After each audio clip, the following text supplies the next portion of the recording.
Hi, it's Dennis Daly.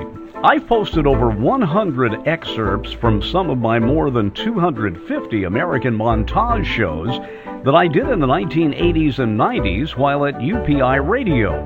Recently, I embarked on a fresh series of shows, and here's the second half of one of my new American montage interviews. My guest this time around is the historian for the Indianapolis Motor Speedway, Donald Davidson. Donald moved to the U.S. shortly after he got out of school, and as a young man became a basic, vital part of the Indianapolis 500. He told us how he took a bus to Indianapolis and then found his way out to the track. And Donald, even though the track has been absorbed now by the city of Indianapolis, that whole area is one urban area. When it was built in the early part of the last century, it was out in the middle of nowhere. It was all farmland, and then when the track went in, then there was community out there, but it was pretty much farmhouses, and then the community, both industry and housing, developed around the track quite quickly. In fact, I live in Speedway right now, and on race day, I walk to the track and typically can be in the museum in probably between 15 and 20 minutes walking. Wow. Let me ask a few things that, not to tax your brain here, but I've always wondered about. I read somewhere that the 2.5 miles of the track is measured from a specific point. It's not the middle of the track. No, 3 feet from the inside all the way around, and maybe that doesn't make any sense, but in 1909 it did, because you would hug the fence for the entire lap. Yeah, when you were only doing about 75 miles an hour, which I think when Ray Haroon won the first race, that was about the average, was it not? That is correct, yes. That you didn't go up on the banking. No, nobody did that. But you know, they had the foresight, even back then, to bank that track. Oh, yeah. Well, the reason that they did that was that if you overcooked a turn, that you would be able to go up it and diamond back down and save the thing. Also helps drainage when it rains. Oh, yes, sure. It would dry out in a hurry, yes.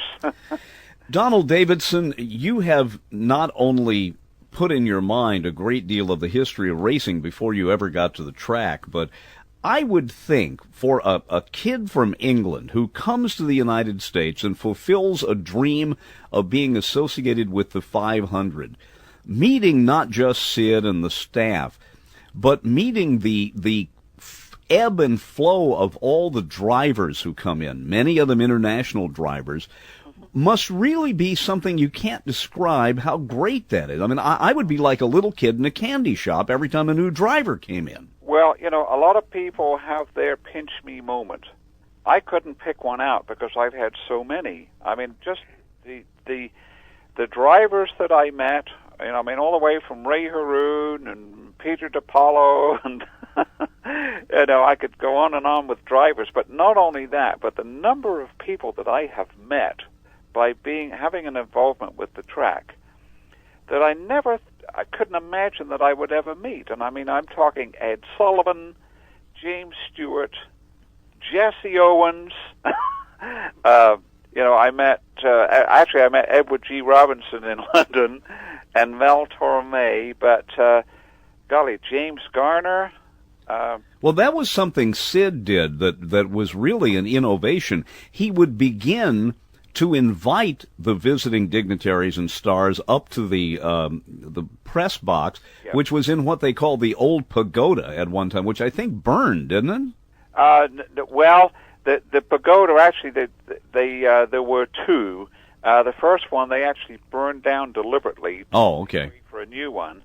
The first one went up in 1913, and it was right next to the edge of the track, and then they decided to build another one, so they burned the first one down. The second one went from 26 to 56, but yes, when Sid started broadcasting, it was this old Japanese-style Pagoda. But his thinking on the race, in those, you know, for the first few years of the broadcast, you didn't have driving in and out of the pits all the time and packing up behind the pace car. The race was very much of an enduro, and in fact, when they first started to do it. The leader would get by on one pit stop. And so the thing was pretty much of a grind. And Sid thought, there's a lot of times when it's just cars going by and there's nothing much we can really talk about. So he began to invite the guests to come into the booth. And as the nature of the race began to change, that became tougher and tougher to do because there was more activity on the track. But he would have politicians, and he'd have Lon Green and Dan Blocker and Michael Landon and James Stewart, as I mentioned. And I remember Dinah Shore talking about, instead of the pace car, she called it the pacing car, which let you know that she knew a little bit about the race, but not a lot. Well, what I remember about that is that it was 1955 was the year, and she was there because of Chevrolet, but she sang Back Home Again in Indiana, and she, to this date, is the only female that did it solo. But anyway, Sid asked her if she had a favorite, and she said yes, Jack McGrath. And I fell off my chair when I heard that, because she said, I live in Pasadena, and I know that he's from there. Wow. The singing of Back Home Again in Indiana, and it reminds me of the my old Kentucky home at the Kentucky Derby. Absolutely. I worked with a woman from Louisville, and we were in Washington, D.C., and she told me, we were watching the 500, I said, I just sob every time I hear Back Home Again in Indiana. She said, how do you think I feel when I watch the Kentucky Derby? Absolutely. As I mentioned earlier, I was down there once, 1980, and I was on the infield, and when they sang My Old Kentucky Home, I looked around, and here's all these people with their flowery hats on, and everybody was getting their handkerchiefs out. And I thought, you know what? This is not doing it for me, but I understand. I mean, there are a number of parallels, and you absolutely nailed that one. Well, and they're only 2 hours apart by car. That's the other thing. If I may, let me paint a word picture here, because I think I represent millions of people in this way. I grew up in the 50s and 60s in southern Indiana. This was back when every radio station in Indiana carried the race. You could tune across the dial and not hear anything but the Indianapolis 500. Yep. My dad would pick Memorial Day as a time to put up the screen windows for summer and the front porch and wash the car. My mom would be inside cooking. We'd have every window down, every radio on, including the one in the car. Yep. The big paper in Indianapolis, the Indianapolis Star, used to print, maybe still does, a grid on page 1, right, where you can follow the track. Sid would give a wrap-up, every 50 miles, every 100 miles, I guess. It was every 10 laps he tried to do. Right. And it was a ritual. I mean, when I think of the track, when I hear Sid Collins' voice in my mind, I'm a little kid again in Washington, Indiana, helping my dad wash the car. And I think there must be millions of people who have a similar memory, all because of that race. Absolutely. I hear that all the time. I've heard it for decades. Yeah, that was just, everybody did that. Well, now, Donald Davidson, tell us then about how your career changed. Certainly you went from being a rabid fan with an encyclopedic memory of the race to someone who's now and has been working at the race. And then don't let me forget to ask you about your 40-year-plus radio show. Oh, okay. Well, you're very kind.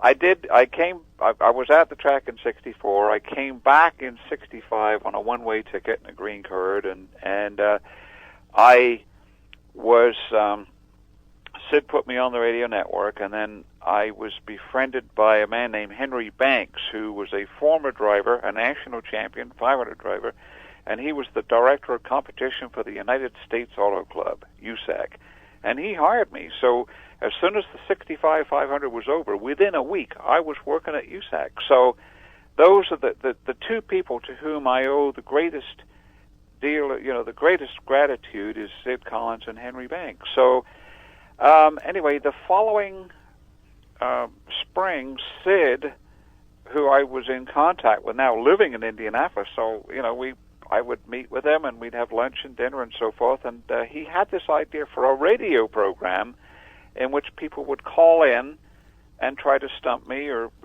ask questions. And so we did that in 1966. It was called Dial Davidson. It ran 15 minutes. And the host was a fellow named Charlie Brown. That wasn't his real name. And anyway, we were going to do it the next year. And there was a reality check. As an immigrant, I had to join, register with the local draft board, and it ended up that I joined the National Guard, and I was going to be in basic training and barely get back in time for the 67 race. So we didn't do the program. But I did get back, and I was on the race day broadcast, and then things sort of kind of changed at the radio station. And then in 1971, with new management, and they decided, let's cover the race like it's never been done before. And one of the things was, let's do this radio program where they call in and ask Donald questions. So we started that, and I think it was every night in May, every weeknight in May, and it's been pretty much since. At the time, I mean, we were talking, before the interview started here about how radio was different then. At the time they did that, 1971, talk on radio was taboo, and the word that I remember was, you just play music, and when the one ends, you go to the next one as quick as possible. If you talk 45 seconds or a minute, you're going to lose them. They're going to go to another radio station. And so, kind of as an experiment, we did this call-in show, which I think was 30 minutes, and it wasn't long before we were to 45 and then an hour. And basically, we're still doing that one. And that's how many years now? This was the 40th year, but actually the 41st season. Wow. A couple of other things I want to quickly get into. I heard a story once about why they picked 500 miles for the race. What is your take on that? Because mine's kind of funny. Okay, well, the take is that they had run races in 1909 and 1910, and typically they would run a 3-day meet. 3 days of racing with 8 to 10 races in a day, short races and then a long one at the end of the day. The attendance during the summer began to drop off. They had a Memorial Day weekend, which was successful, but the 4th of July weekend and Labor Day weekend, they weren't getting the crowds.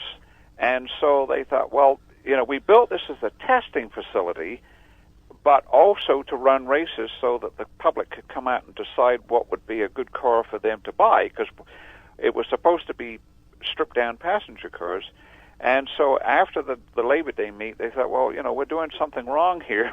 What do we need to do to get the people? Should we just forget racing altogether? And so apparently the thinking was, no, let's do one race. We'll make it a long race, and we'll make it last about the length of time that a typical program would last. Apparently, Carl Fisher, who had the concept of the track was his, may have said, let's have a 1,000-mile race, and it could be his partner, James Allison, later of Allison Engineering, who said, wait a minute, that's too long. So the thinking was, let's start something at 10 o'clock and have it over by 5 and 6 in the early evening. What could we have in that time? 500 miles fit the bill, and so that's what they decided to have. I also heard that it also meant that people had to buy 2 meals while they were there. I never heard that one before.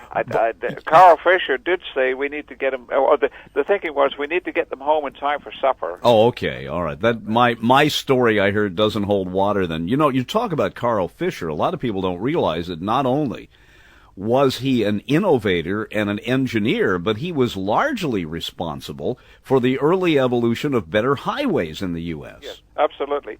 I'm often asked, is he the Fisher of Fisher Body? And the answer is no.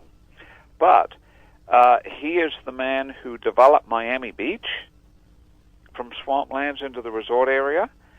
and then he headed up, and this is all like at the same time the track was being built. Very shortly thereafter, he headed up the Lincoln Highway Commission to build the first transcontinental highway. Which unfortunately does not go through Indianapolis. No, it doesn't. It goes through South Bend and then sort of like south of Chicago, I think. But anyway, that was his. And then the Dixie Highway, which goes all the way down to Miami, and you can still drive that. I mean, you can actually drive Highway 1 all the way down to Miami, and that was Fisher. You know, one of the things I always thought as I looked at your career, Sid Collins was never married. I always thought of you in a way of being the son he never had. Wow. Nobody's ever suggested that before, but that's very kind of you. Well, he was such a mentor to you, and the chemistry must have been really almost instant between the two of you. Well, it seems to have been, and that's very kind of you to say that. I mean, honestly, nobody's ever said that before. But and I'd have to think about the difference in age. But no, that would be. He could have been. Yeah, I suppose he could have been my father. I never thought of that, but definitely he very much was a mentor and a guardian almost. David, has anyone else ever tried to call you David Donaldson? Oh, yes, that happens all the time. Yes.